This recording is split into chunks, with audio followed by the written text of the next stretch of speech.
บำรุงเนอะพี่น้องท่านผู้ฟังตามแรงศรัทธาในสายของพ่อหลวงรายการของพ่อหลวงนี่เขาจะมีการทอดพระป่าแต่ว่าจะขอเมตตาพี่น้องท่านผู้ฟังทั้งหลายไปธนาคาร ไปโอนเงินเข้าบัญชีของสถานีเลยตามที่ได้บอกหมายเลขไปและหมายเลขบัญชีของสถานีวิทยุวัดไฟหินนั้นอยู่ในหนังสือทุกเล่มนี่ก็เขาแจ้งประชาสัมพันธ์เถระครูบาอาจารย์พระสงฆ์องค์เนนที่ติดตามมาฟังรายการพ่อหลวงก็ช่วยกันได้เนอะ อนุโมทนาบุญก็เดี๋ยวขันโยมจะปั่นปอนเถอะ แล้วก็จะไปเริ่มแจ้งมากรรมแจ้งมาตั้งรายการนี้หรือว่ารายการใดก็ได้เนาะแจ้งมาจะได้ประชาสัมพันธ์เถอะวันนี้ก็ได้มาพบปะพี่น้องท่านผู้ฟังเป็นประจำทุกวันจันทร์พี่น้องท่านผู้ฟังหลังจากรายการของเปิ้ลจบพ่อหลวงก็มาเข้าบางทีก็เข้าจ้าบางทีก็เข้าก่อนเวลาอย่างตะกี้นี่เราได้ฟังรายการของพระเดชพระคุณหลวงพ่อวัดพระสิงห์ตอนนี้บรรพโยวันไหนพระมาโอ้ถึงเรื่องศีล5 ข้อหมู่บ้านศีล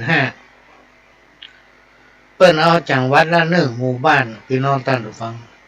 คัดเอา1 หมู่บ้านเมื่อก่อนหลายปีมาละประมาณ5-6ประมาณ10 ปีน่าจะได้บ้านของพ่อหลวงนี่ก็เคยได้รับรางวัลเป็นหมู่บ้านศีล5เนาะโอ้ต่อมาเฮาเกษียณก็มาได้ดำเนินการเรื่องของศูนย์เรียนรู้ต่อด้วยว่าได้ไปเป็นประธานเครือข่ายจังหวัดเชียงใหม่และก็เป็นประธานภาคเหนือตอนบนเป็นรองประธานศูนย์ประสานงานกองทุนแม่ของแผ่นดินแห่งชาติโอกาสเวลาที่จะมาทำงานที่ศูนย์เรียนรู้เนี่ยบอกค่อยมีพี่น้องท่านผู้ฟังในหมู่บ้านก็มีละวางมือหมดเลยศูนย์เรียนรู้ของพ่อหลวงก็เลยกลายเป็นสถานที่ธุรกิจไปละ มันเป็นพื้นที่สาธารณะเปิ้นก็ไปเปิดร้านขายก๋วยเตี๋ยวขายข้าวซอยไปขายพักขายครัวกันในนั่นแหละพี่น้องท่านผู้ฟังหิมตำฟังน้ำปิงก็มีรถมีอย่างเข้าออกอยู่ตลอดแหละแต่มีศูนย์เรียนรู้ละนะร้านทำยังมีอยู่ถ้าวันสำคัญเราก็จะไปปฏิบัติปัดปู ไปกวดไปเพี้ยวสักการะบูชาสิ่งศักดิ์สิทธิ์มีพระพุทธรูปปางประธานพรยืนอยู่ฮะที่ลานธรรมถ้าก็มีพระเจ้าตันใจที่อาจารย์รุ่งโรจน์มุนินโทได้สร้างไว้พระพุทธรูปปางประธานพรก็ด้วยการอุปถัมภ์ของหลวงพ่อพระครูโสพลบุญญาภรณ์เจ้าคณะอำเภอแม่ริมเชียงใหม่ซึ่งเป็นอดีตตอนนี้เพิ่นมรณภาพไปแล้วไปสู่สวงสวรรค์ละได้มาเป็นเก้าหรือได้มาเป็นเก้าเป็นผู้อุปถัมภ์ในการสร้างลานธรรมของบ้านตาน้องขี้ควายและก็ได้ให้ความเมตตาจากท่านเจ้าคณะจังหวัดเชียงใหม่และก็รองเจ้าคณะจังหวัดเชียงใหม่วัดพระสิงห์พี่น้องท่านผู้ฟังได้มาเยี่ยมให้กำลังใจได้มาแสดงปาฐกถาธรรมหลายครั้งเมื่อพ่อหลวงเกษียณ60 ปีเนื่องจากว่าภารกิจหลังเกษียณมันหนักสำนักเหนือเขาเป็นผู้หลวง สร้างไปเป็นตอนแรกนี้เขาเอาไปเป็นที่ปรึกษาผู้ตรวจราชการภาคประชาชนด้านสังคมและก็มีการประชุมเลือกกัน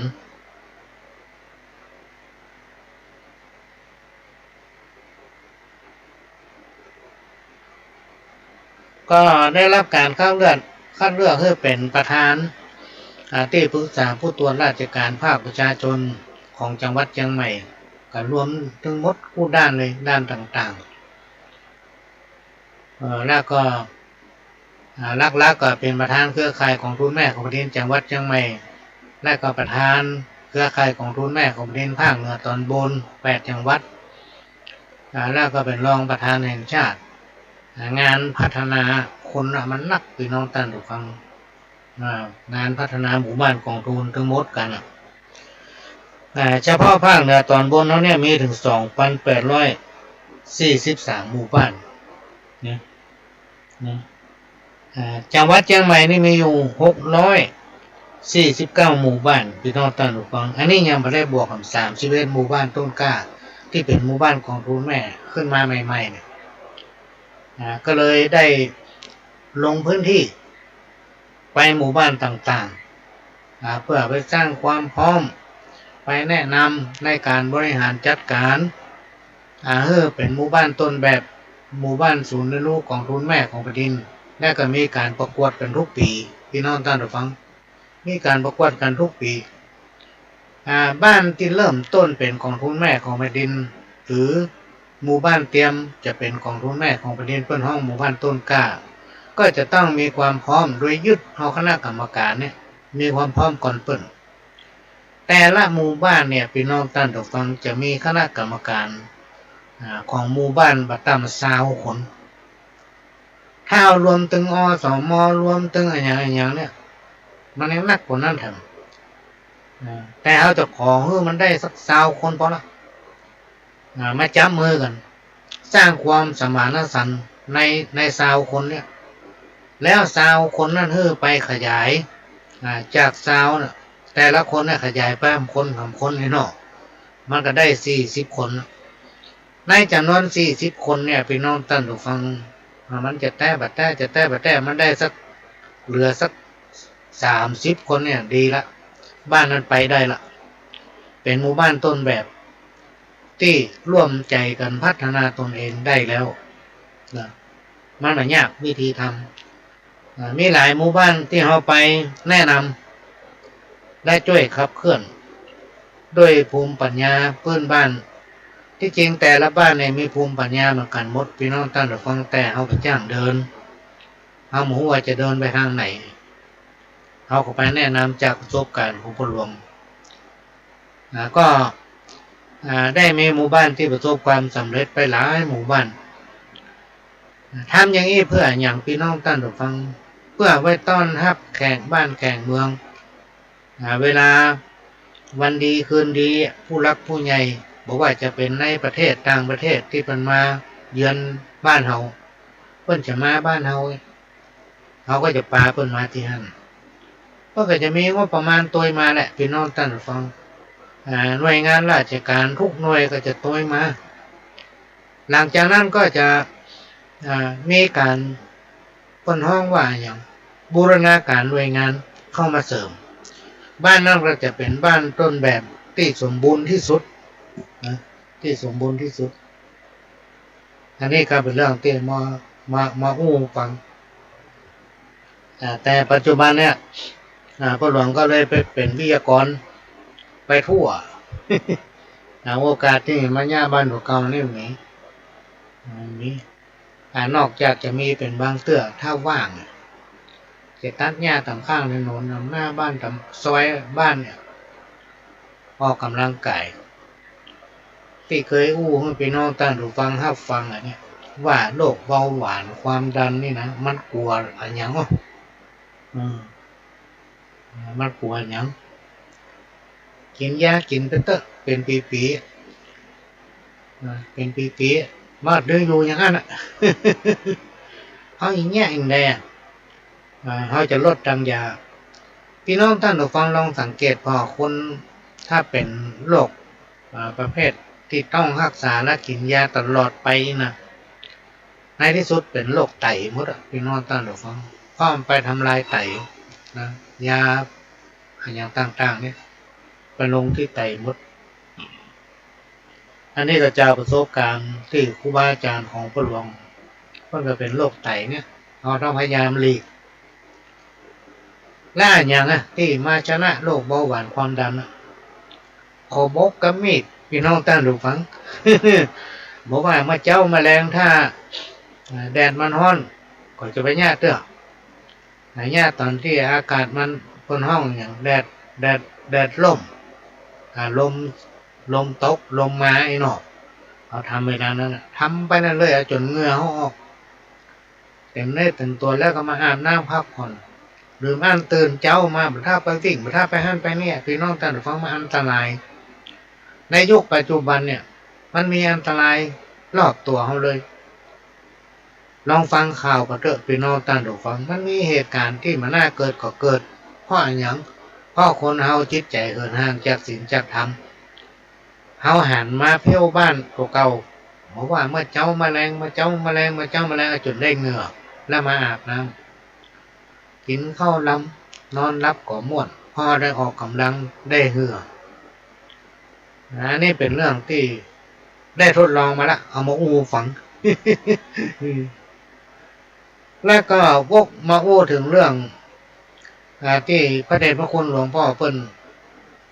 ได้ไปติดตามหมู่บ้านศีลห้าเหมือนกับหมู่บ้านของทุนแม่ของแผ่นดินเนี่ยแต่หมู่บ้านของทุนแม่ของแผ่นดินเนี่ยพี่น้องท่านฟังบางคนบอกเข้าใจว่าป้องกันยาบ้าอย่างเดียวที่จริงมันครอบจักรวาล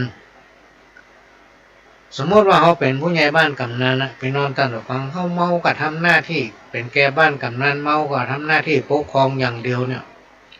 โอกาสที่จะไปเอาแหนบทองคำเนี่ยมีสักหน่อยแทบจะว่า 0% นะ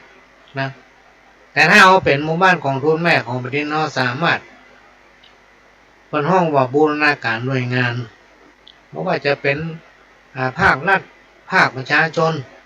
ทุกหน่วยงานเข้ามาร่วมกันพัฒนาประการแรกนี่ยึดหลักเอาวัดบ้านโรงเรียนมาร่วมกันทำมีความสมัครสมานสามัคคีนะอยู่กันเหมือนพี่เหมือนน้องมีความฮักคณะกรรมการก็เข้มแข็งทำตามหน้าที่ของภายของมันเรื่องบดีจะไปอู้คนอื่นฟังเอามาอู้กันในที่ประชุมฮั่น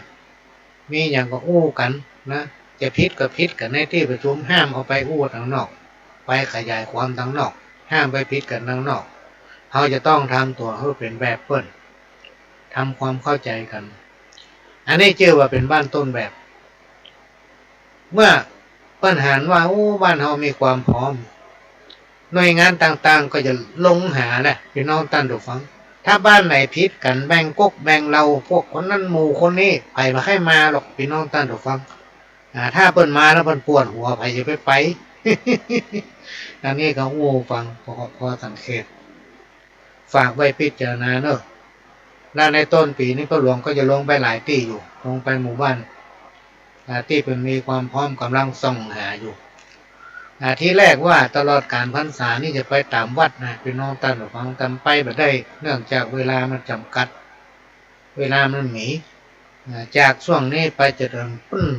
เดือนนี้พวกถ้าพูดถึงเนี่ยพี่น้องท่านผู้ฟังมันก็ว่างนะมันก็ว่างแต่เวลามันจำกัด ว่างเป็นเตื้อนั่นแหละตื่นเจ้ามาจะถึงค่ำมุ่นนะพี่น้องท่านผู้ฟังคือเขาย่างมาได้อยู่มาได้มันเหงา เหงาต้องทำงานย่างตั้งหนึ่งกับกำตั้งหนึ่งย่างตั้งหนึ่งเปียตั้งหนึ่งมันมีงานที่ทำตลอดพี่น้องท่านผู้ฟังไม่ได้ว่างมีเวลาแต่บอกว่างก็จะมาอู้ถึงศีลห้าถ้าบ้านใดมีศีลห้าเนี่ยพี่น้องท่านผู้ฟังเป็นหมู่บ้านศีลห้าเนี่ยอันนี้คือเป็นหมู่บ้านต้นแบบหรือในบ้านศีลห้านั้นอาจจะเป็นหมู่บ้านของทุนแม่ของแผ่นดินก็ได้ร่วมกันได้หลายๆทางก็มีการพัฒนาตั้งตนเองและพัฒนาคนพัฒนาหมู่บ้านไปหลายรูปแบบโดยองค์กรต่างๆเข้ามาเสริมเข้ามาช่วยทำให้มันเหงาแล้วถ้ามีเปิ้นมาดูงานพี่น้องท่านผู้ฟังเดือนหนึ่งมา3 คณะ 4 คณะแล้วก็มาทุกเดือนเนี่ยแม่บ้านผู้สูงวัยผู้สูงอายุพี่น้องชาวบ้านก็จะมีรายได้จากการขายของฝากมีพักมีไม้ก็เอามาขายเนี่ย อย่างภาคเหนือเนี่ยมีของแปลกอยู่นักขนาดเลยเอามาวางขายกลุ่มแม่บ้านก็จะมีรายได้จากการทำอาหารเลี้ยงคนคิดเป็นหัวไปเนี่ยเหลือตั้งใดก็แบ่งกันหรือว่าเอาออมกันไว้เนี่ยเป็นเงินกองกลางอันนี้ก็สามารถทำได้ก็มีผลงานนักที่น้องท่านผู้ฟังถ้าใครเป็นผู้นำแล้วเข้ามาอยู่ในห่วงเนี้ยที่ปู่หลวงอู้ไปเนี่ยถ้าเอาปกครองอย่างเดียวทำหน้าที่ปกครองอย่างเดียวนี่ที่เราจะประกวดหมู่บ้านอาจจะประกวดตัวเองมันเปอร์เซ็นต์มันน้อยแต่ถ้าเรามีการบริหารจัดการแบบครอบจักรวาลแบบบูรณาการบ้านวัดโรงเรียนและบูรณาการหน่วยงานนะเข้ามาเสริมก็จะทำให้บ้านเรานั้นเป็นบ้านต้นแบบผู้นำมีโอกาสได้แนบทองคำถึง100%พี่น้องท่านผู้ฟังอันนี้ขอยืนยันนะโดยไปเสี่ยงอย่างสักอย่างนะได้ด้วยความบริสุทธิ์อันนี้ก็ขอแจ้งนำเรียนให้น้องๆที่เป็นผู้นำทั้งหลายได้เรียนรู้ได้หาประสบการณ์ทางด้านนี้การดำเนินชีวิตของคนเฮาถึงวันเนี่ยพี่น้องท่านผู้ฟังทุกคนต่างก็ปรารถนาความสุขความเจริญนะทุกคนมีความปรารถนาให้พ้นจากอุบัติวะกังวลภัยอันตรายทั้งหลายทั้งมวลนะสิ่งที่กล่าวมาเนี่ยพี่น้องท่านผู้ฟังมันทำให้คนเฮานะมันทำให้คนเฮาอยู่เย็นอยู่ดีมีสุขนะคนเฮาทุกคนเฮาก็ต้องการคำว่าทุกข์ความทุกข์ยากเดือดร้อนทุกข์อกทุกข์ใจอย่างนี้นะใครไม่ต้องการสักคนพี่น้องท่านผู้ฟังมาถึงทุกข์ ใจคิดไปถึงพี่น้องที่อยู่ในต่างประเทศแมลงตะกี้นี่ติดตามฟังข่าวมีคนคนหนึ่งหนีจากภัยสงครามพี่น้องท่านผู้ฟังพี่น้องคงจะได้ติดตามข่าวถึงวันอยู่ในต่างประเทศหนีมามีกระพาที่เนื้อเสื้อที่ตัวกับกระเป๋า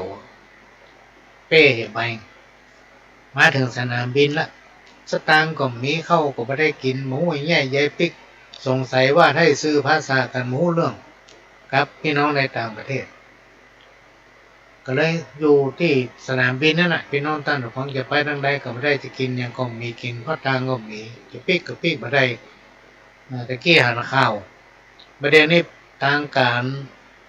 ในต่างประเทศหรือว่าคนไทยก็น่าจะหู้ละให้ประสานกันละอันเนี้ยพี่น้องท่านผู้ฟังมันเป็นความทุกข์ที่เกิดขึ้นเป็นปัจจุบันถ้ามีบัตรตันหรือว่าถ้ายังมุกมุ่นอยู่เนี่ยพี่น้องอาจจะท่านผู้ฟังอาจเป็นอันตรายต่อชีวิตเพราะมีการฆ่ากันตามข่าวนี่ฟังแล้วโหดหูขนาดมันโหดร้ายฆ่ากันซึ่งหน้าเลยโยมาได้ก็เข้าไปถึงกับยิงอย่างเดียวหมูอันนั้นเป็นคนไทยก็เป็นคนต่างประเทศเป็นคนประเทศในนี่เขาไปสนใจละพี่น้องท่านผู้ฟังนี่ความทุกข์ยากที่มันเกิดขึ้นเพราะฉะนั้นบ้านเฮาเนี่ยพี่น้องท่านผู้ฟังประเทศไทยเฮาเนี่ยโดยเฮาตั้งหลายเนี่ยเป็นเจ้าพุทธมีพระรัตนตรัยก็คือพระแก้วเจ้าทั้งสามประการเป็นที่เพิ่งตามใจวัดคือสถานพยาบาลแห่งแรกของคนเฮาม่วนอกม่วนใจบ่สบายเงียกฮ้อนเงียกหนาวไปวัดนะม่วนอกม่วนใจไปหาหลวงพ่อครูบาเพิ่นผู้เพิ่นฟังเพิ่นวัดหวยกรรมก็เดือสบายใจเลยโดยเฉพาะประเทศของเขาเนี่ยพี่น้องท่านผู้ฟังมีพระสยามเทวาธิราชปกป้องคุ้มครองรักษามีสิ่งศักดิ์สิทธิ์พี่น้องท่านผู้ฟังที่รักษายังโลกมนุษย์เนี่ยรักษายังให้นาและสวนรักษาบ้านและเรือนนะ แต่บุตรเทวดาเนี่ยดูแลรักษาเฮาทุกคนนะถ้าเฮาอยู่บ้านเฮาก็มีผีหอผีเฮือนมีปู่ดำย่าดำอันนี้เป็นสิ่งที่พ่อแม่เฮาเป็นยึดถือกันมาบ้านเฮาเนี่ยในน้ำมีป่าในนามีข้าวจะกินอันยังจะอยู่อันยังจะไปที่ไหนตั้งใดมีไผยังมาเกิดข่ายนะมีอยู่ดีๆอยู่บ่ได้เพิ่นอยากมาเป็น10ยิงทันลมนี่มันมีนะแก้วแหวนเงินคำเนี่ยพี่น้องท่านผู้ฟังถ้าเขาจ้างหามันถึงได้มันถึงมีเมื่อเขาได้มาเขาก็จ้างกินจ้างใจมันจะทำเขาอยู่ได้อยู่ม่วนถ้าเขาไปอยู่บ้านเปิ้นเมืองเปิ้นเวลามันมีอย่างขึ้นมาอย่างเงี้ยมันลำบากอย่างตอนเนี้ยจะปิกก็ลำบากเพราะมีคน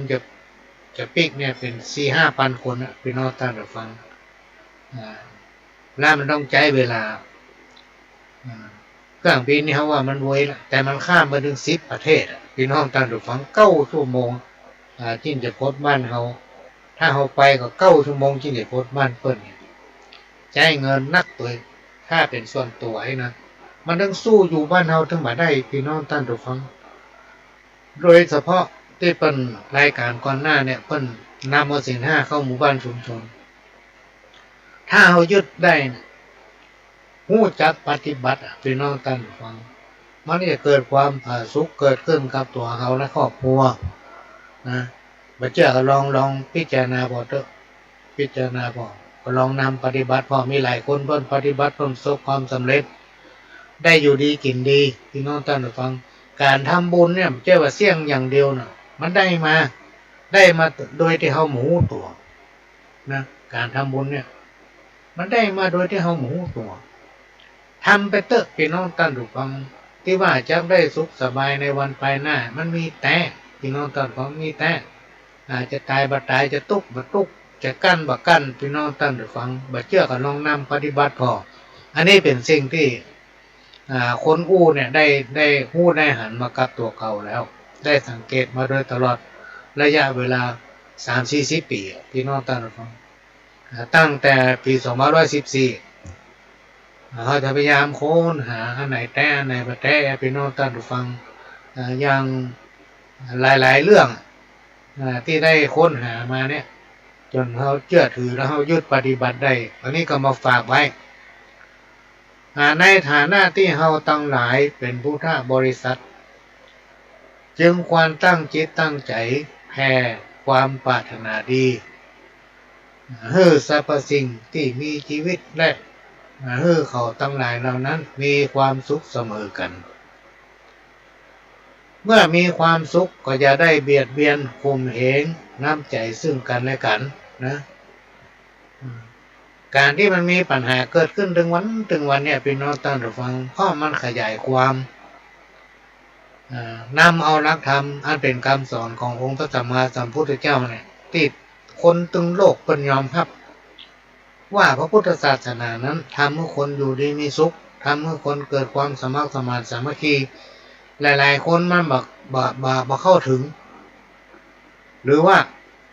คำสอนเนี่ยบ่เข้าถึงเขาเพราะฉะนั้นในยุคปัจจุบันเนี่ยเพิ่นมีหลักการของการสอนด้วยนำเอาศีลธรรมเนี่ยเข้าสู่จิตสู่ใจละอ่อนตั้งแต่ในวัยเรียนนะในวัยเรียนเพื่อปลูกฝังไว้ในใจของเขาหลายๆคนพี่น้องท่านผู้ฟังที่เพิ่นบ่ได้ห้ามได้เรียนแต่บ่ได้เรียนทางศีลทางธรรมมีก็จะใส่ร้ายป้ายสีซึ่งกันและกันอิจฉาริษยากันมาทำหน้าที่ของภัยของมันก้าวไกลกันไปก็ก้าวไกลกันมาตามกาลและสมัยยิ่งในยุคปัจจุบันเนี่ยเป็นสมัยที่มีการพัฒนาไปไกลสมัยเฟซสมัยไลน์สมัยโน้ตบุ๊กเนี่ยพี่น้องท่านผู้ฟังไอ้โทรศัพท์มือถือเนี่ยมันมีเฟซมีไลน์ไลน์กับเฟซเนี่ยถ้าเอาใจเพื่อมันเกิดประโยชน์มันเป็นประโยชน์อย่างมากมายมหาศาลเฮาใครฮู้อย่างเนี้ยเราสามารถกดเข้าไปได้ก็เหมือนครับได้เรียนรู้อย่างหลายๆอย่างพี่น้องท่านผู้ฟังที่บ่ได้หันก็หันที่บ่ได้ฮู้ของฮู้เนี่ยเพราะฉะนั้นศีลธรรมเนี่ยพี่น้องท่านผู้ฟัง ที่เปิ้นกู้กันตะกี้เนี่ยมันจะทำเมื่อเรามีความสงบเสงี่ยมอ่อนน้อมถ่อมตนบ่ยิ่งจองของบ่มีการดูหมิ่นดูปานคนอื่นเพราะเราทุกคนเป็นเจ้าพุทธพี่น้องตั้งตระกองเป็นเจ้าพุทธมีพระรัตนตรัยหรือพระแก้วเจ้าทั้งสามประการเป็นที่พึ่งทางด้านจิตใจธรรมะขั้นพื้นฐานก็คือศีลห้าที่เป็นอู้ไปก่อนหน้าชั่วโมงตะกี้เนี่ยศีลห้าข้อเนี่ยพี่น้องท่านผู้ฟังที่มนุษย์คนเราควรต้องนำปฏิบัติกู้กับชีวิตประจำวันถ้าไผ่ผู้ใดปฏิบัติได้ในครูบาอาจารย์กล่าวว่าจักพบแต่ความสุขนะจักพบแต่ความสุข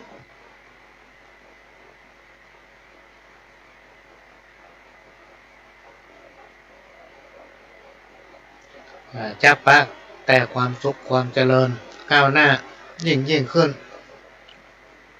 ซึ่งคณะผู้บริหารบอกว่าระดับไหนถึงไปในไปนอกก็มีแนวนโยบายร่วมกันนำเอาคุณธรรมจริยธรรมหรือว่าอู้ง่ายๆร่วมกันนำเอาศีลธรรมเข้าสู่หมู่บ้านชุมชนพี่น้องท่านผู้ฟังอันนี้ต้องเข้าได้ตั้งแต่ระดับผู้บริหารทางบนลงมาถึงเจ้าบ้านหลังหญ้าเนี่ยนะต้องเอาธรรมะอันเป็นคำสั่งสอนของพระสัมมาสัมพุทธเจ้าเนี่ยเข้าสู่จิตสู่ใจของทุกคนให้ได้พี่น้องท่านผู้ฟังถ้ามาอ่านเนี่ยมันจะเตลิดเปิดเปิงไปตามสังคมโลกเพราะตึงวันเนี่ยสังคมโลกเนี่ยมันมีการเจริญไปไกลพัฒนาไปไกลจิตใจของคนเฮานั่นน่ะมันจะเปลี่ยนแปลงได้เหมือนกับไม่ลู่ตามลมพี่น้องท่านผู้ฟังเพราะฉะนั้นธรรมะขั้นพื้นฐานเนี่ยเป็นสิ่งที่มันมีการเปลี่ยนแปลงมีมาตั้งแต่หลายพันปีมาแล้วนะก็จะมาขยายให้ฟังว่าศีลข้อหนึ่งปานาเนี่ยควรให้เว้นจากฆ่าสัตว์ตัดชีวิตและการเบียดเบียนคนอื่นไม่ใช่ว่าปานาห้ามฆ่าป่าอย่างเดียวนะพี่น้องท่านผู้ฟังความหมายของมันเนี่ยเปิ้นมาเฮ้อไปเบียดเบียนคนอื่นผลของการฆ่าสัตว์และกับเบียดเบียนคนอื่นนะเพื่อเขาได้รับความทุกข์ยากเดือดร้อนเปิ้นมาเฮ้อใจความรุนแรงต่อคนเปิ้นสอนแนะมาเฮ้อใจความรุนแรงต่อสิ่งที่มีชีวิตรวมไปถึงมาเฮ้อทำลายสิ่งแวดล้อมหรือว่าธรรมชาตินะผลของการที่เกิดจากการกระทำนะมันมีคือไผ่ทำอย่างใดจะได้อย่างนั้นเลยพี่น้องท่านทุกคนไผ่ทำอย่างใดก็จะได้อย่างนั้นไผ่แตนไผ่กระตึงมาได้เพราะมันเป็นกรรม คำว่ากรรมเนี่ยพี่น้องท่านทุกคนก็คือเกิดจากการกระทำของเขาเองนั่นแหละที่คนว่าทำอย่างใดได้อย่างนั้นเนี่ยการกระทำของเขานะเป็นกรรมและก็ศีลข้อที่สองอาทินนาเปิ้นคือเว้นจากการลักทรัพย์หมายถึงบ่ปรารถนาสิ่งของทรัพย์สมบัติที่ได้มาโดยบ่ชอบมีการวางแผนและใช้อำนาจช่อโกงเบียดเบียนคนอื่นครูบาอาจารย์เปิ้นได้กล่าวไว้ว่าอย่าได้คิดเด็ดขาดคิดเอาของเปิ้นมาเป็นของตัวเป็นสิ่งที่สังคมรังเกียจสังคมรังเกียจอะไรอย่างก็คือการละเมิดในทรัพย์สินของคนอื่นนะที่ไม่ได้ที่ไปแจ้งของเขาไม่ได้หาไปเบียดเบียนเขาของเปิ้นไปจุยืมสตางค์เปิ้นพ่องเลยไปหลอกลวงอันนั้นอันนี้เปิ้นเนี่ยเปิ้นเผลอก็ยิบเอาพ่องเนี่ยมีที่ลักในแห้งลักของเมียถูกเก่า อันเนี้ยหมายถึงการทุจริตต่อตัวเองพี่น้องท่านผู้ฟังและก็คอร์รัปชันทุกรูปแบบจงร่วมกันสร้างสังคม เพื่อมีความโปร่งใสสร้างสังคมแห่งการแบ่งปันสร้างสังคมเพื่อเกิดความยุติธรรมความยุติธรรมกับยุติธรรมเนี่ยมันอยู่ที่ตัวเฮาพี่น้องท่านผู้ฟังการลักขโมยเอาของเปิ้นมาเป็นของตัวมันบ่ดี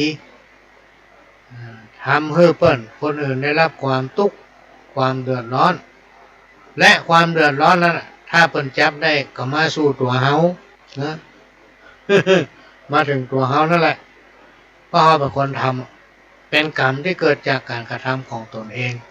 และไปสร้างความทุกข์ยากให้กับคนอื่นโดยแถมอันนี้คือสิ่งข้อที่สองข้อที่สามการเมเปิ้นฮื้อเว้นเว้นจากการประพฤติผิดจากขวัญลองคลองธรรมสิ่งข้อนี้ว่าด้วยการบรรจัยความรุนแรงในครอบครัวเพื่อสื่อตรงต่อกันทำตนเองเพื่อเป็นตัวอย่างแก่ลูกแก่หลานแก่คนในครอบครัวซึ่งมันเป็นการส่งเสริมเพื่อสถาบันครอบครัวอยู่เย็นเป็นสุขมีความรักมีความอบอุ่นมั่นคงเพื่อเกียรติและเคารพในคู่ครองของตนชื่อว่าศีลข้อที่สามแทนประการเรื่องศีลข้อที่สามการเมเนี่ยพี่น้องท่านผู้ฟังยังเป็นหลักประกันของความมั่นคงของสถาบันครอบครัวเนี่ยอยู่ในศีลห้าข้อที่สี่มุสา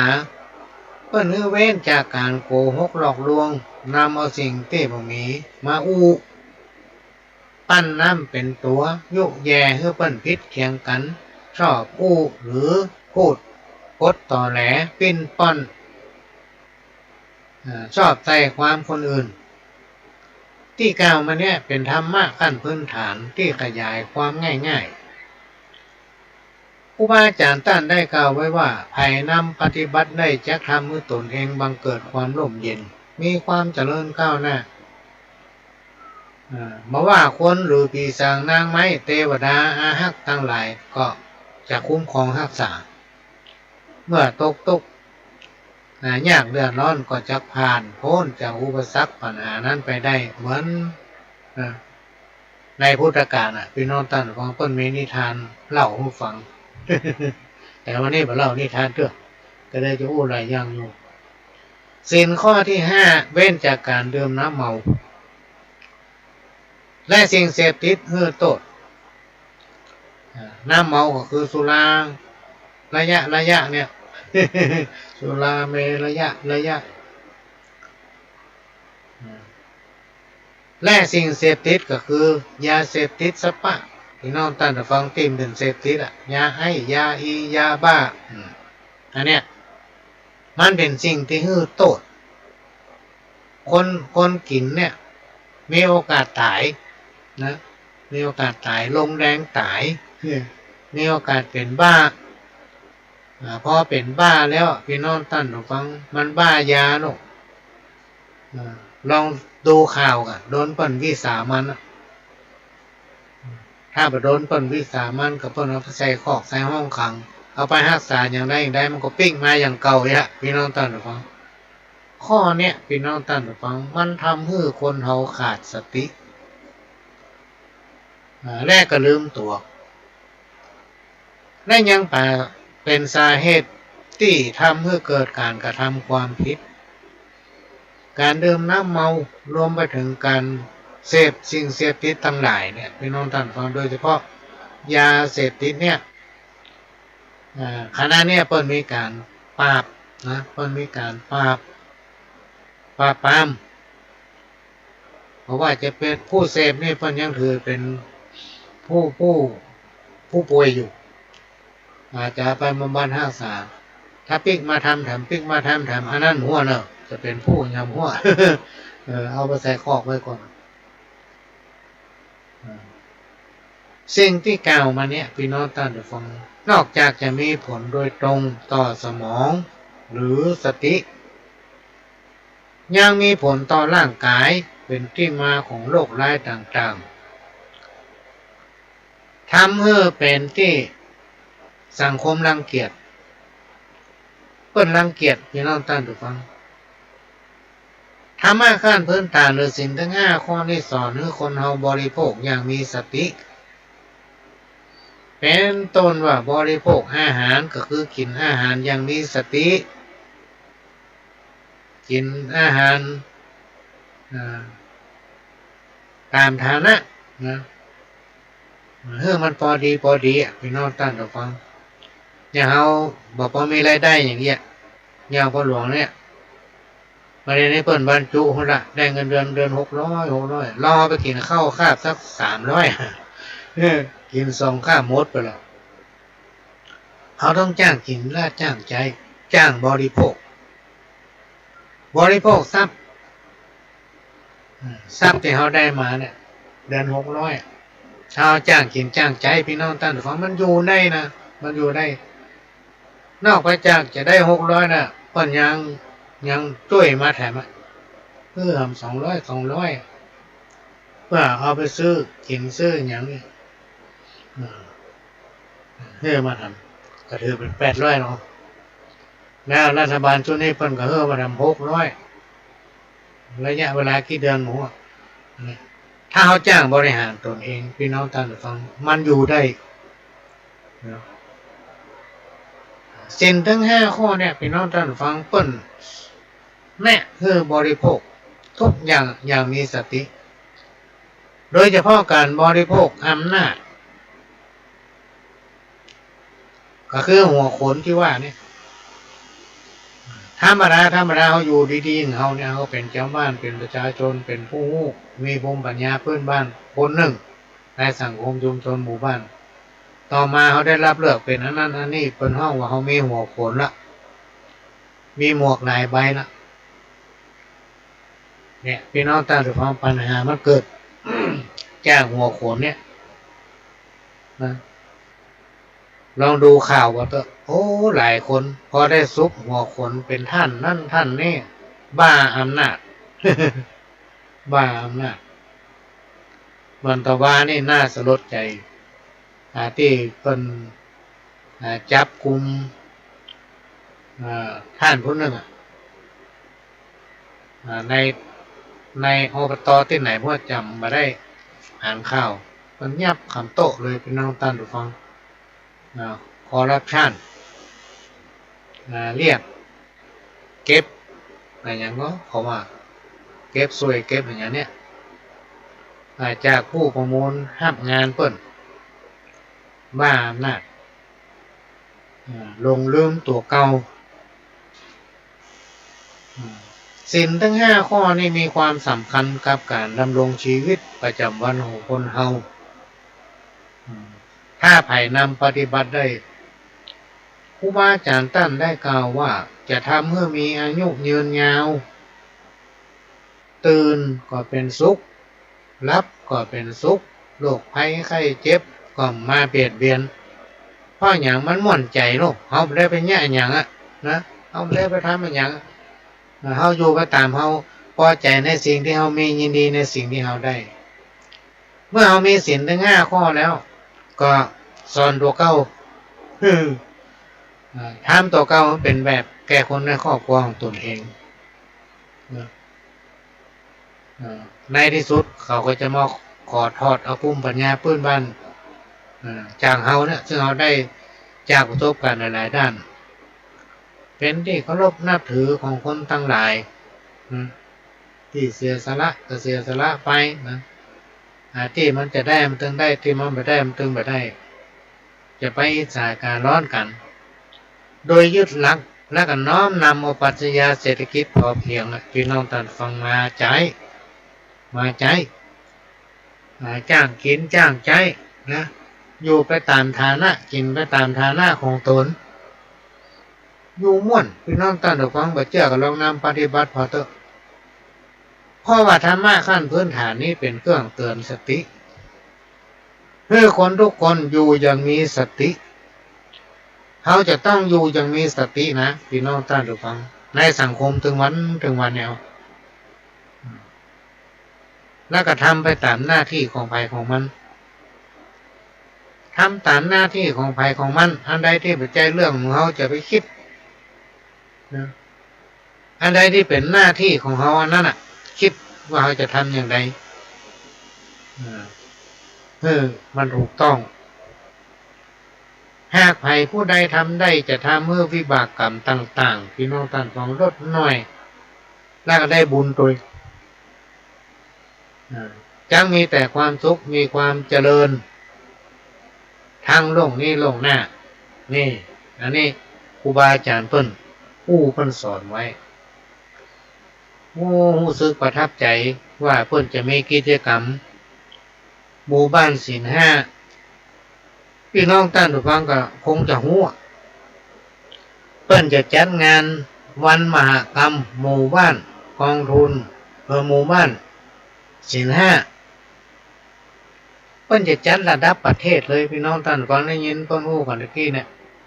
เพิ่นจะจัดระดับประเทศประเทศไทยเขาเนี่ยมีกี่จังหวัดเพิ่นเอาไปจังหวัดละ1หมู่บ้านที่เพิ่นคัดแล้วพี่น้องท่านทุกคนจังหวัดละ1หมู่บ้านไปแสดงนิทรรศการจากภูมิปัญญาหมู่บ้านศีลห้าเนี่ยดูมันที่วัดไร่ขิงเนี่ยถ้าจำผิดที่เพิ่นอู้ไปเมื่อกี้เนี่ยทำกรรมพี่น้องนี่จะต้องหู้ละถ้าถึงเวลาที่เพิ่นจะจัดมาอันนี้เ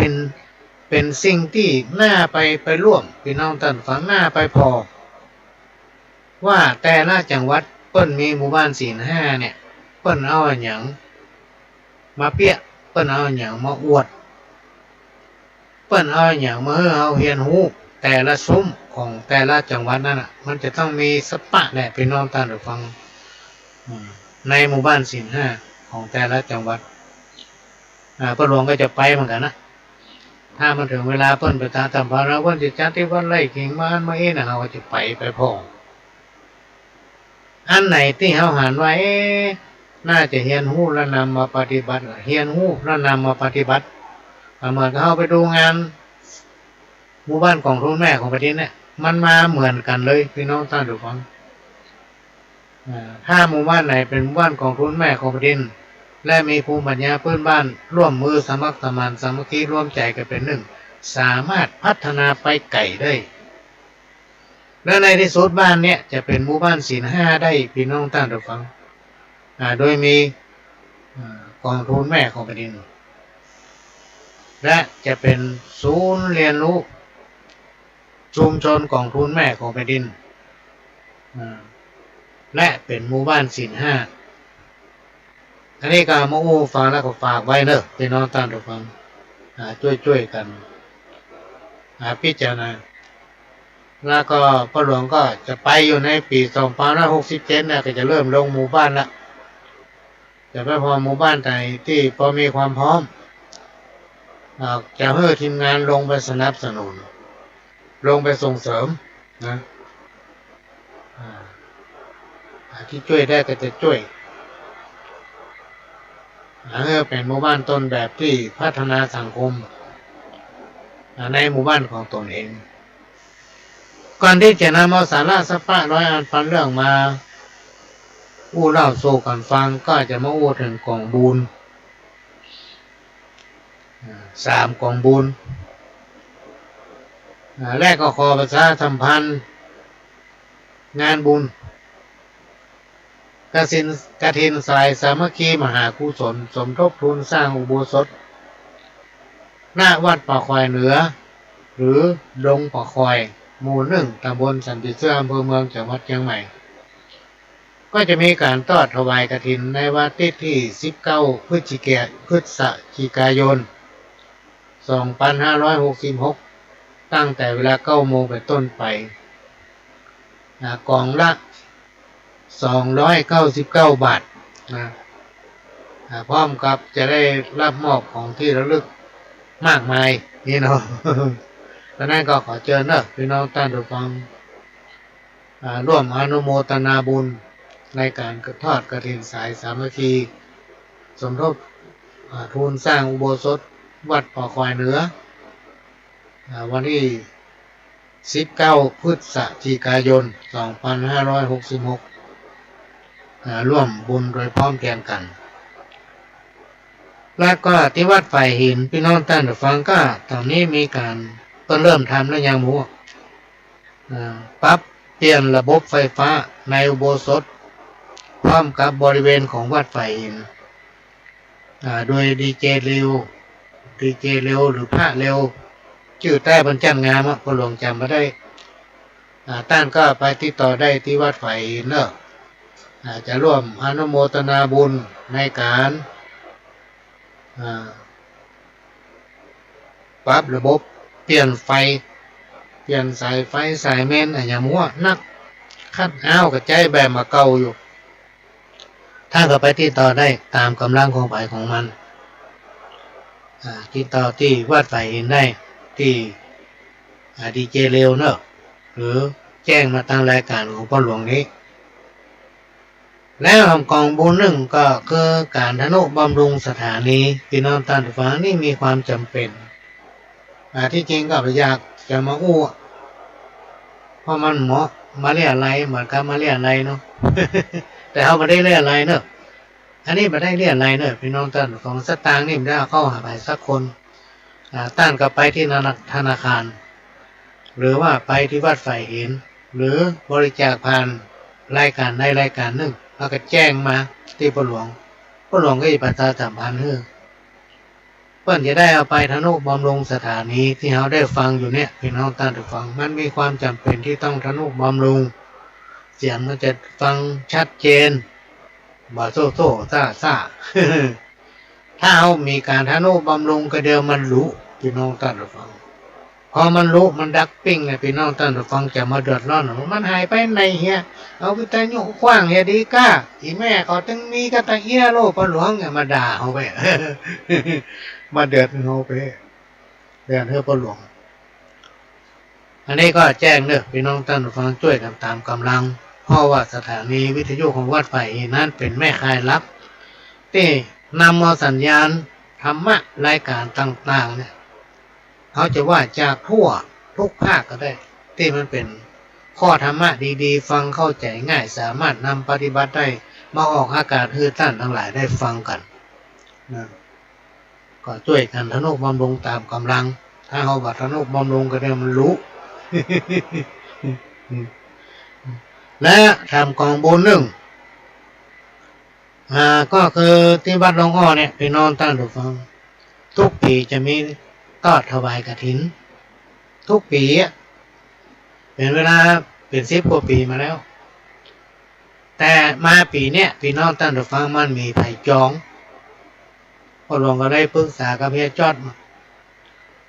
กับอาจารย์ลงนุชและการผมหลายท่านด้วยกันนะห้องว่าได้ประชาสัมพันธ์ไปนะว่าปีนี้มันมีไผ่จองเฮาก็ช่วยกันแปลงกฐินสายดีก็ขอแจ้งประชาสัมพันธ์ในรายการของพ่อหลวงเนี่ยว่าในวันที่26 พฤศจิกายน 2566น่าจะเป็นวันดากันอย่างเนี้ยของเดือนนี้เปงนะเขาจะมีการทอดกฐินสายสามัคคีโดยพ่อหลวงก็จะแปลงต้นที่บ้านพ่อหลวงเนี่ยโดยเขาไม่ได้จำกัดว่าจะต้องมีปัจจัยทั้งอันเท่าอี้พี่น้องท่านผู้ฟังแล้วจะนำเอาปัจจัยเนี่ยไปเป็นทุนในการเปลี่ยนไฟในอุโบสถและหอฉันนะมันใจมาหลาย10 ปีแล้วกลัวมันชัดมันไหม้เหมือนกับวัดใต้วัดเหนือที่มันมีเหตุจากไฟช็อตไฟอย่างเนี้ยจะปรับใหม่อาจจะเปลี่ยนใหม่แล้วก็อาจจะติดตั้งกล้องวงจรปิดวัดมันจำเป็นต้องมีพี่น้องท่านผู้ฟัง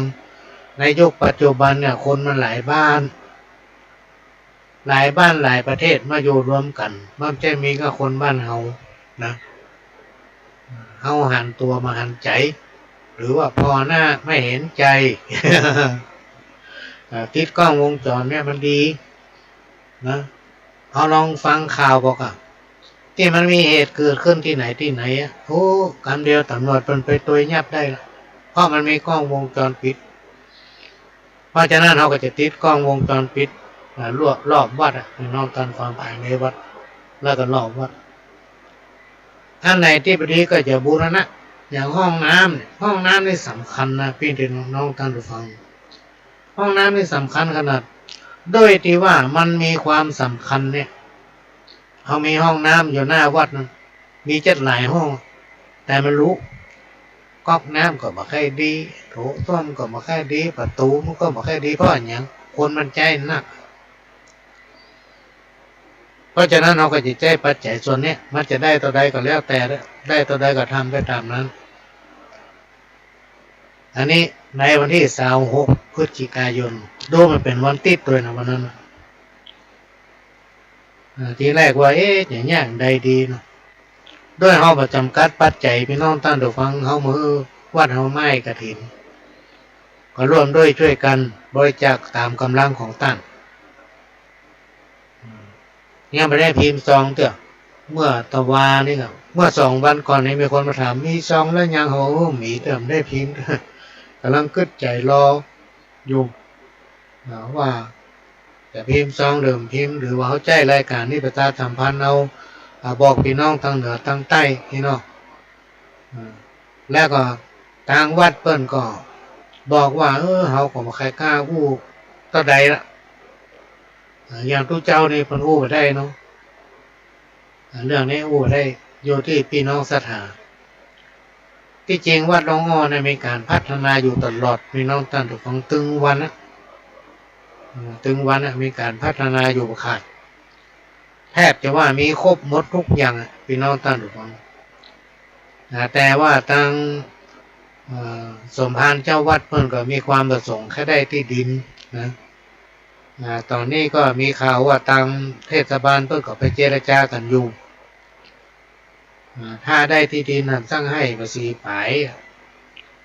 ก็จะเป็นที่ของวัดเอาไว้อำนวยความสะดวกให้พี่น้องศรัทธาโดยเฉพาะที่จอดรถที่อย่างเงี้ยพี่น้องท่านฟังเวลามีการมีงานอันนี้ก็พระเจ้ารบกวนพี่น้องศรัทธาก็เลยก็มาค่อยได้เต็มปากพี่น้องท่านฟังนั้นก็มาว่ากันกรรมหนึ่งแต่ในวันที่26เนี่ยเชิญร่วมอนุโมทนาบุญด้วยกันนักน้อยไม่สำคัญพี่น้องท่านฟังได้เราได้กำเป็นอย่าง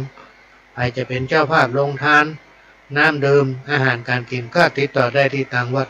หรือแจ้งมาทางรายการของพ่อหลวงนี่อันนี้ก็มาแจ้งแจ้งทราบแต่ยังไม่ได้ทำสปอร์ตเดี๋ยวก็เดียวกันกำลังลังเล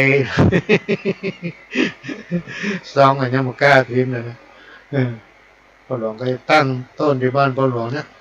ได้ต่อได้ก็ต้องนะพี่น้องตั้งเดี๋ยวฟังเขามีความเชื่อว่าการทำบุญกฐินเนี่ยพี่น้องตั้งเดี๋ยวฟังพ่อหลวงก็มีความเชื่อตามครูบาอาจารย์เพิ่นได้ผู้สั่งสอนไว้สมัยก่อน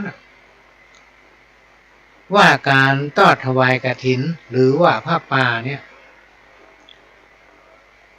มันมีความเชื่อมาตั้งแต่โบราณว่าการทำบุญทอดกฐินนั้น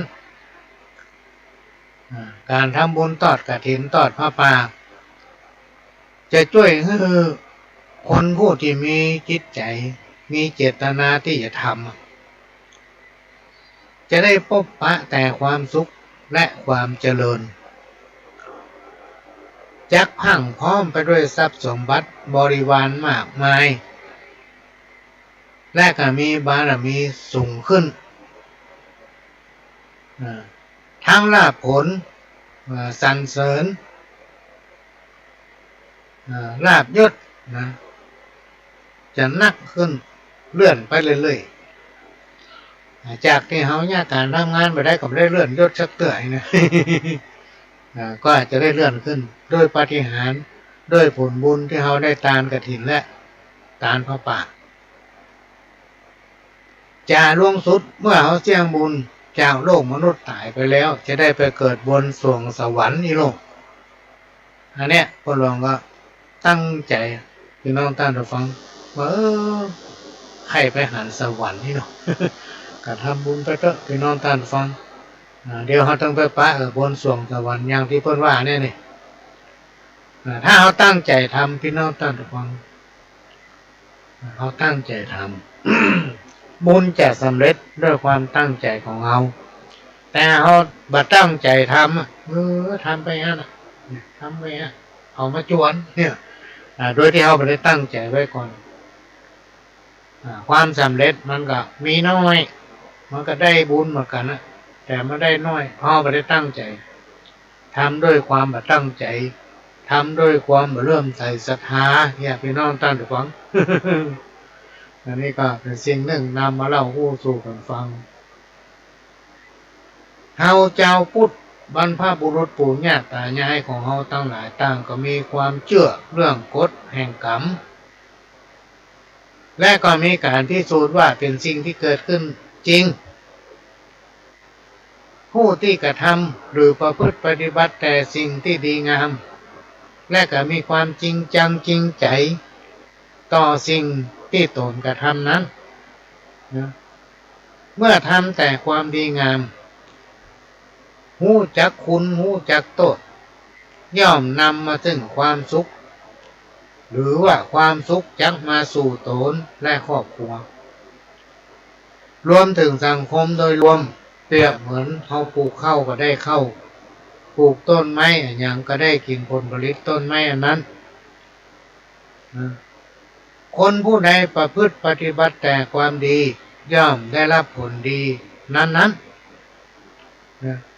มันจะตรงกันข้ามนะพี่น้องท่านผู้ฟังถ้าคนผู้ใดปฏิบัติตัวบดีชอบเอารัดเอาเปรียบคนอื่นกล่าวให้ป้ายสี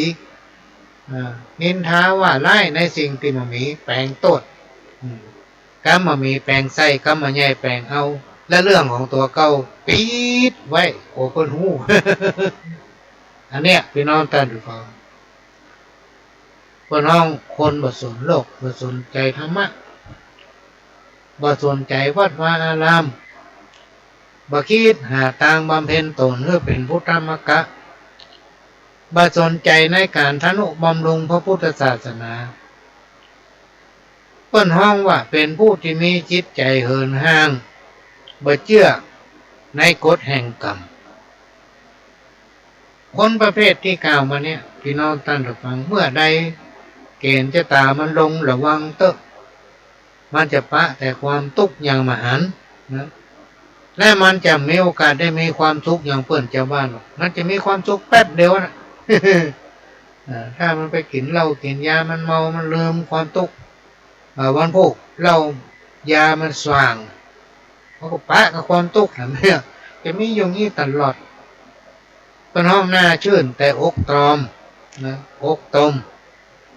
หาความสุขมาได้เพราะวิบากกรรมที่มันกระทำถึงวันส่งผลมันหนีจ้านหน้านะพี่น้องท่านผู้ฟังข้อกรรมวิบากกรรมอย่างตั้งหลายเราเนี่ยมันมีในชาติเนี้ยถ้าไผ่ทำดีได้ดี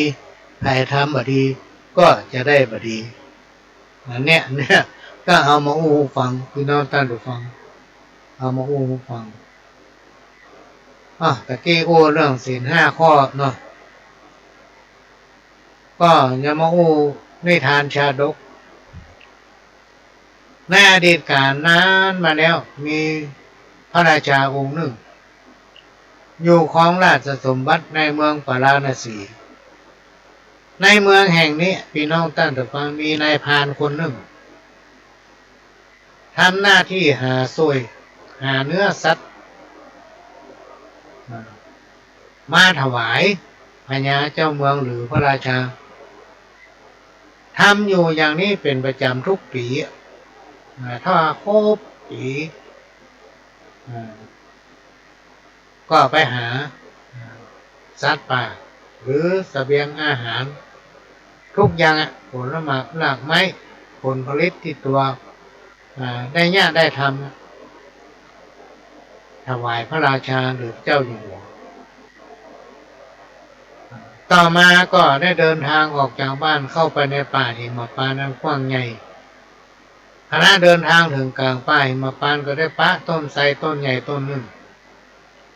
ตรงโคนต้นมีโพรงใหญ่โพรงหนึ่ง มีเหล่าบรรดานกทั้งหลายซึ่งออกไปหาอาหารการกินแต่ละตัวก็กราบเอาอาหารของตนมายืนกินที่ปากโพรงไม้ต้นไม้ไทรแห่งนั้นนายพรานก็เฝ้าสังเกตห่ออาหารหรือว่าของกินที่หมูนกต่างหลาย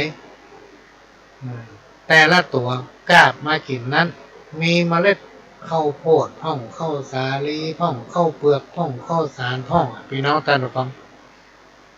เกสรดอกไม้พ่องพริกน้อยพริกไทยชะเอมเนี่ยดีปีมีหมดที่มันกินได้นะมากล้ามากินห้ามทิกกล้ามากินนกบางตัวก็ไปกราบเอาเครื่องเทศดีปีเข้ามาจี้กินที่โพรงไม้หันนั้นพืชพันธุ์ทายอาหารเหล่านั้นก็เป็นเศษนกมันจิกหรอกมันมีตีนมีมืออย่างเขามันมีตีนแต่มันมีมืออย่างเขามันก็ตกลงไปในพงต้นไม้นั้นเป็นพงใหญ่นะแกต้นไทรนั้นต้นใหญ่นายพรานก็โอ้พอแล้วก็ใจเวลาเหมือนพี่น้องตั้งแต่ฟัง ต่อมามีฝนตก ฝนตกแล้วดูฝนอย่างบ้านเฮาเรียนนี่วันนี้ตกวันค่ำตกกันเดียวแดดโอ้แดดฮ้อนใสอย่างกระจกพอดีก็ลองซักผ้า เอาไปตากขึ้นมานั่งตันเนี่ยตั้งอย่างตกลงมาแล้วทั้งมีแดดก็มี เนี่ยในป่าหิมะฟ้านั่นก็ตกเหี้ยตกนักฝนตกจนน้ำท่วมน้ำขังและในพงต้นไม้ใสนั้นซึ่งได้น้ำสะอาดจากฝนเนี่ย ตกลงไปเต็มพงอยู่มาได้สักพักหนึ่งน้ำที่ตกลงไปขังอยู่ในพงกลายเป็นสีเหลืองมีสีเหลืองสีแดงสีมีในอันมดผสมผสานกันอยู่ในพงไม้หมูนกต่างหลายปลากันมาจิกกินน้ำนั้นพี่น้องท่านต่างหลายกินแล้วก็มีอาการมึนเมา มีตาแดงตาแดงมันเมานกตัวในจิกกินนักกลัวเพื่อนก็จะเกิดอาการเมานักกลัวเพื่อนบรรดาหมูนกทั้งหลายมาจิกกินน้ำในพงนั้นต่างกับป้ากันเมาสเปะสปะก็สามารถบินไปไหนได้เตียวสเปะสปะวนไปกับวนมารอบต้นไทรนั้นฝ่ายนายพรานก็เฝ้าแอบชุ่มห่อ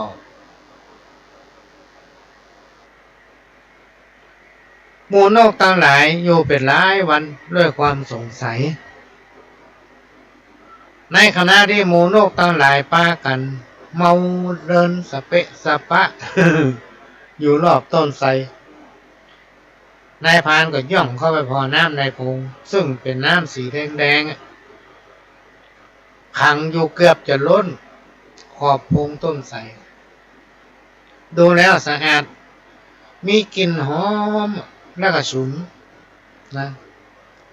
ทั้งที่หูอยู่ว่าน้ำนั้นมันเป็นน้ำฝนที่ตกลงมาขังอยู่แต่มันเป็นจะได้ว่าออกสีแดงมีกลิ่นหอมหมูนกตาลายป้ากันจิกกินแล้วก็เมาป้ากันเมาเดินสเปะสปะบินมาได้ล่มลุกคุกคานเนี่ยจนได้สักพักหนึ่งก็บินไปนึกสงสัยก็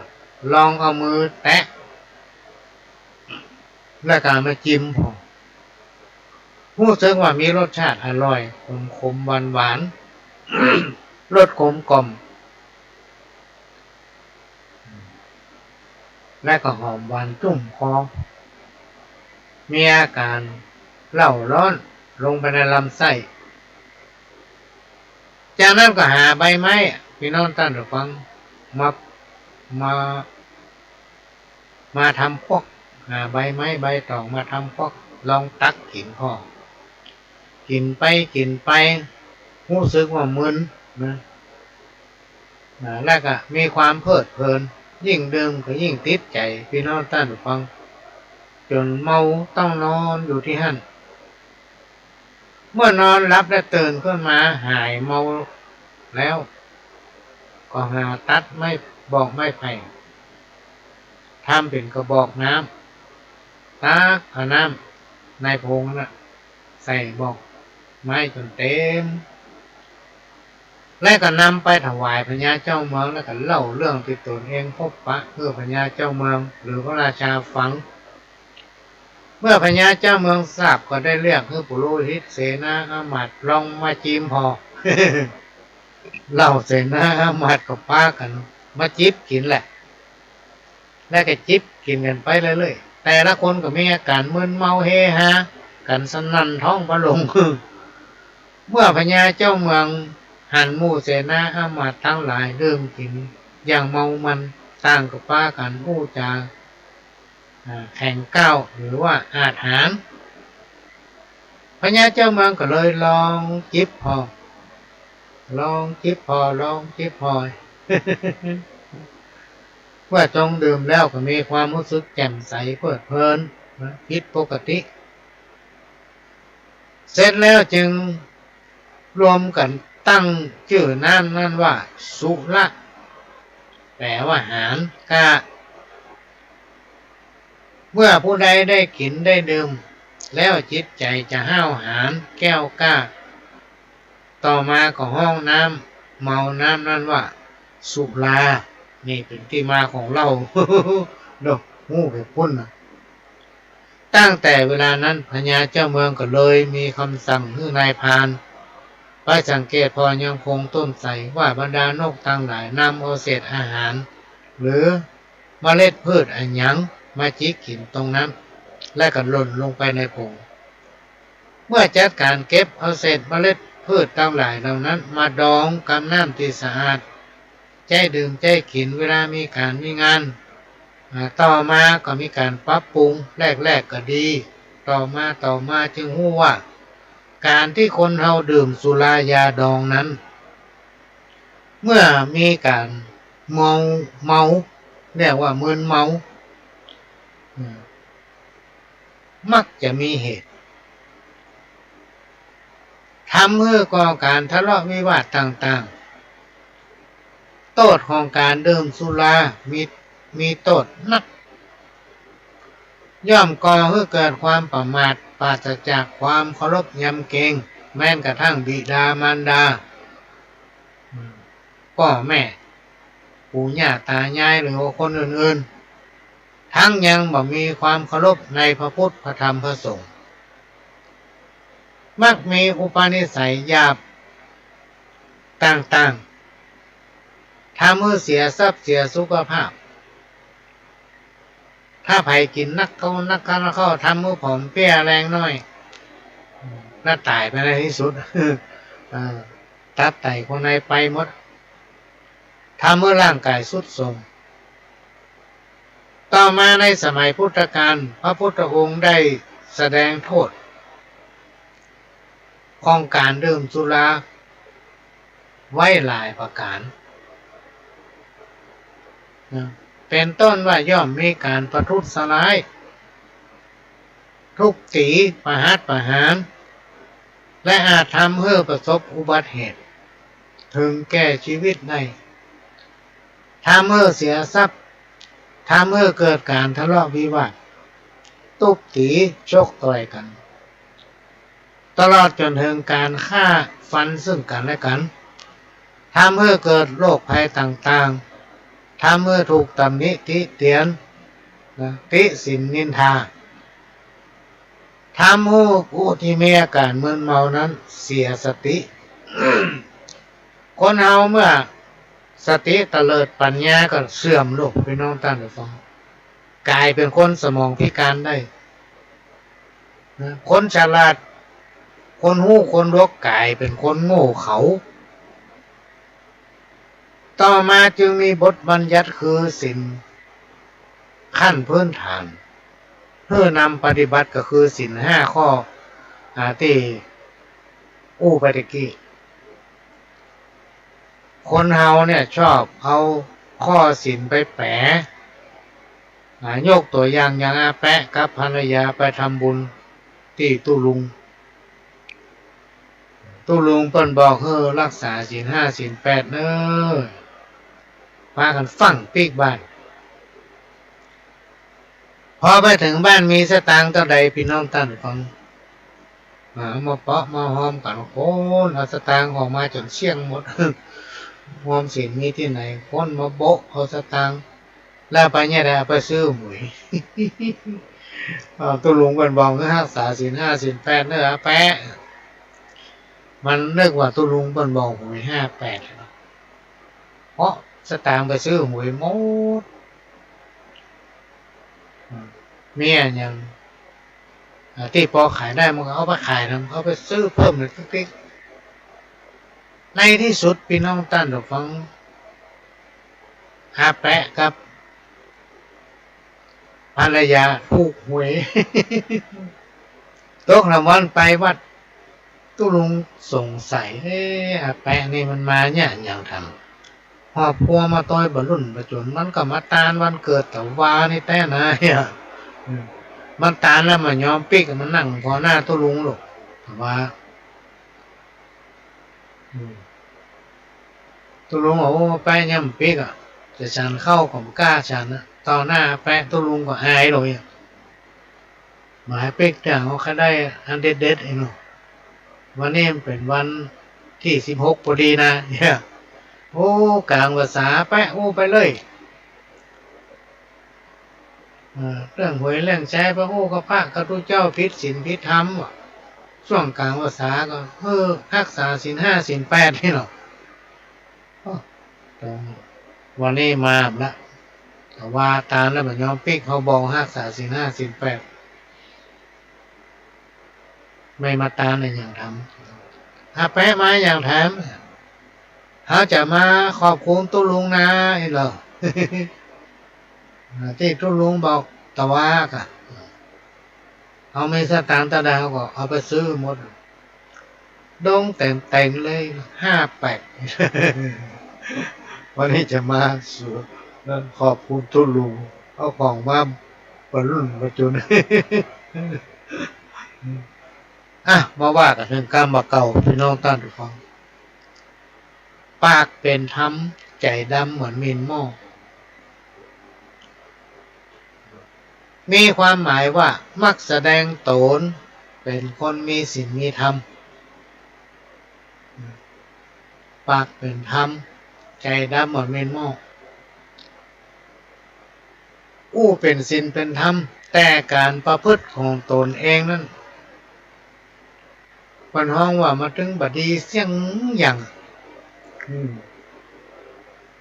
จนปัญห้องว่ามือถือซากปากถือศีล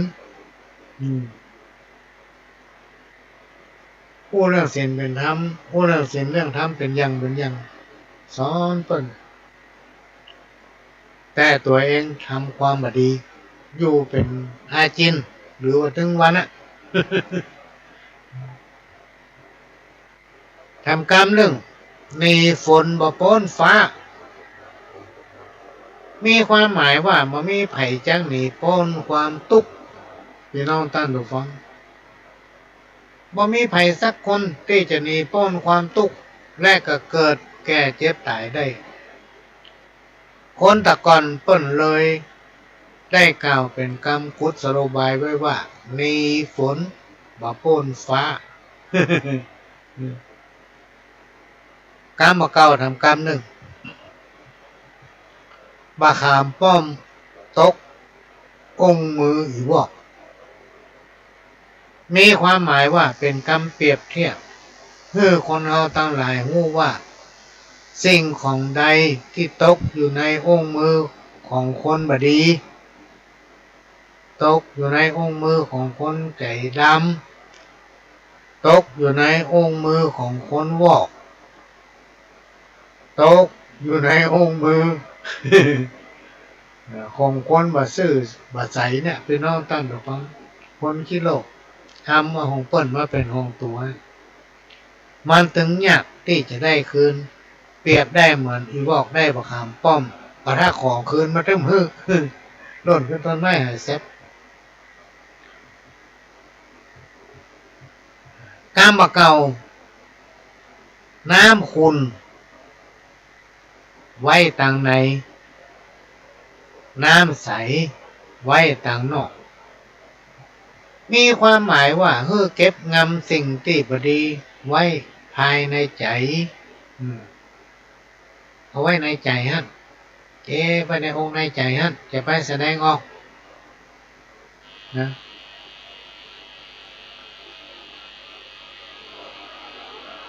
ก็หมายว่าเก็บน้ำคุณไว้ต่างในน้ำใสไว้ต่างนอกเก็บงำสิ่งที่บดีไว้ในใจเนี่ยจะไปแสดงออกโดยเฉพาะเขาเป็นพ่อกล้าก็ดีแม่กล้าก็ดีต้องทำใจงามใจดีอยู่ตลอดเวลาพี่น้องท่านผู้ฟังแปลงหน้างออยู่หั่นไผ่ไปซื้อกระเป๋าอยู่หั่นตลอดยิ้มอยู่ตลอดคนห้องว่าหน้าจืดแต่อกตม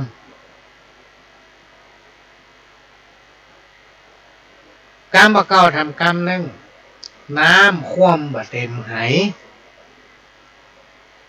น้ำคว่ำบะเต็มไหมีความหมายว่าสิ่งที่เสียไปยากที่จะได้กลับคืนมาเหมือนเก่าเหมือนเดิมนี่มันถึงกล่าวไว้ว่าน้ำคว่ำบะเต็มไหสิ่งที่เสียไปยากที่จะได้กลับคืนมาเหมือนเดิมกามก็ทำกรรมหนึ่งคนตาดีจุงคนตาบอดคนตาดีไปบ่รอดคนตาบอดเลยมาจุงคนตาดี อันนี้มีความหมายว่าคนตาดีจุงคนตาบอดแต่ถ้าคน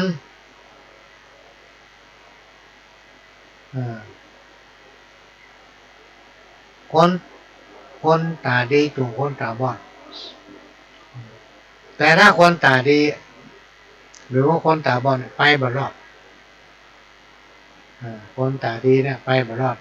ก็คือคนตาบอดมาจุงคนตาดี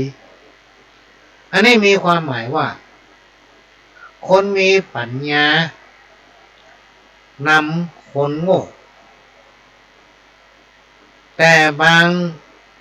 งทีก็คือคนโง่มานำคนตาดี มานำคนปัญญาดีว่าคนโบราณครูบาอาจารย์เพิ่นเปรียบเปยว่าตามีอยู่สองชนิดคือตานอกกับตาในตาในได้แก่ปัญญา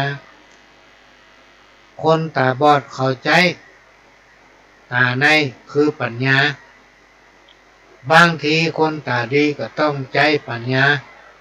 ของคนตาบอดเลี้ยงชีพนี่กรรมเก่าที่เพิ่นว่าไว้โอ้เวลาเหลือ 2-3 นาทีเอาน้อยกรรมปลายดอยจิกดอยหรือว่ายอดภูเขาที่เฮาตั้งหลายหันว่ามันสูงขนาดโจนต้องแงนพอแต่มันยังอยู่พื้นตีนของคนเฮาตั้งหลายพี่น้องท่านผู้ฟังครูบาอาจารย์เพิ่นกล่าวว่าอย่าไปเลื่อนคนที่มีความเพียรแม้นว่าภูเขาหรือดอยจะสูงเพียงใดก็ตามยังอยู่พื้นฝ่าตีนฝ่าเท้าของคนขึ้น ของคนขึ้นดอยมันเป็นกรรมที่เป็นคติเตือนใจบดีประมาทคนที่เพิ่นมีความเพียรคนที่มีความพยายามหรือว่ามีความเพียรย่อมประสบความสำเร็จความพยายามอยู่ที่ไหนความสำเร็จอยู่ที่หั่นเวลาหมดละพี่น้องท่านผู้ฟังก้อยมาป้ากันใหม่วันเสาร์ 4 โมงถึง 6 โมงแมลงวันอาทิตย์ บ่ายโมงถึงบ่ายสามและ5 โมงถึง6 โมงแมลงทุกวันจันทร์4 ทุ่มถึง5 ทุ่มทุกวันพฤหัส3 ทุ่มถึง5 ทุ่มทุกวันศุกร์ก็4 ทุ่มถึง5 ทุ่มถ้าเป็นจบเจ้าก็เข้าเจ้า เป็นประจำก็ขอให้พี่น้องท่านผู้ฟังรับนอนฝันดีเหมือนกันคู่คนช่วงเทศกาลพรรษาทานมากี้สิงก็ออกพรรษาละเพื่อรักษาศีล 5 ศีล 8เนอะ เหมือนพระเจ้าบนบอกเมื่อกี้บอกอาแปะมีตั้งแต่ขนมาเอาหมด ได้ให้มันแต่ขอสวัสดีครับ